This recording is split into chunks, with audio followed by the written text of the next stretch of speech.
अस्सलाम वालेकुम। आज हम डिस्कस करेंगे pre processor directives.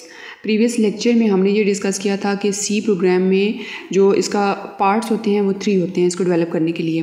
First one is preprocessor directive, second one is main function and third one is programs body. So preprocessor directives क्या होती हैं? These are instruction given to compiler before execution of actual program, also known as compiler directives. It is a part of C++ compiler. Semicolon is not used at the end of preprocessor directive. Preprocessor starts with hash symbol. क्या होता है कि जो instruction होती हैं जो कि compiler को एग्जीक्यूशन से पहले जो है वो दी जाती हैं, एक्चुअल प्रोग्राम की एग्जीक्यूशन से पहले की जो इंस्ट्रक्शंस होती हैं जो कि कंपाइलर को दी जाती हैं उनको बोलते हैं प्री प्रोसेसर डायरेक्टिव या फिर कंपाइलर डायरेक्टिव्स। और ये किसका पार्ट होती हैं? ये जो कंपाइलर होता है सी लैंग्वेज का, ये उसका पार्ट होती हैं। और कभी भी सेमीकोलन को यूज़ नहीं किया जाता प्री प्रोसेसर डायरेक्टिव के एंड पे, लाइक जैसे हैश इंक्लूड stdio.h या हैश इंक्लूड conio. तो हेडर फाइल के लास्ट पे कभी भी सेमीकोलन को यूज़ नहीं किया जाता। प्री प्रोसेसर किस सिंबल से स्टार्ट होती हैं या कौन सा सिंबल जो है वो इंडिकेट करता है कि प्री प्रोसेसर डायरेक्टिव को यहाँ से स्टार्ट हो चुकी हैं? वो होता है हैश का सिंबल। इंक्लूड हो गई और डिफाइन होगी, ये डिफरेंट प्री प्रोसेसर डायरेक्टिव्स होती हैं। और preprocessor is used in C to include header files in the program. Preprocessor directives को क्यों यूज़ किया जाता है? फाइल्स कौन सी प्रोग्राम में ऐड करने के लिए? Header file. हेडर फाइल्स कौन सी हैं? stdio.h and conio.h. Include preprocessor. It enables a program to access library. Each library contains different header files. Include preprocessor directive is used to include header files in the program.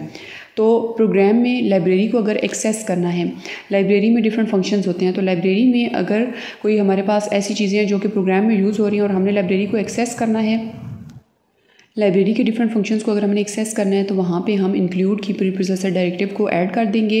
और हर library में different जो है वो header files मौजूद होती हैं। Include pre processor जो होता है वो यूज़ होता है हेडर फाइल्स को प्रोग्राम में लाने के लिए। सिंटैक्स इसका क्या होता है? Hash include standard header file से एंगल ब्रैकेट्स के अंदर जो है इस चीज़ को लिखा जाता है। अगर हम इसकी एग्जांपल देखें तो hash include stdio.h, hash include math.h, hash include conio.h।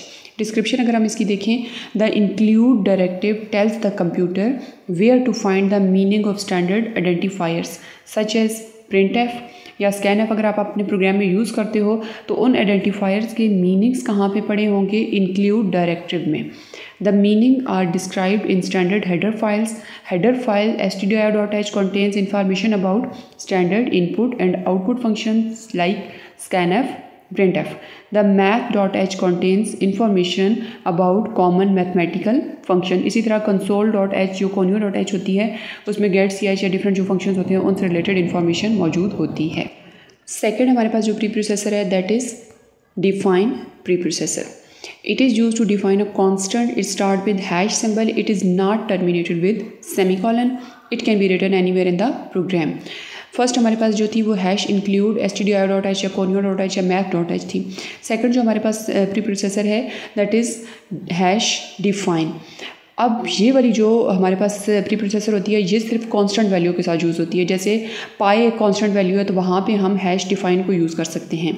अगर हम इसका सिंटैक्स देखें तो हैश का इसमें कीवर्ड यूज़ होता है, हैश का इसमें सिंबल यूज़ होता है। It indicate the start of preprocessor directive. Define, it is use to define a constant. Identifier, it is the name of constant. Value, it represent the value associated with the identifier.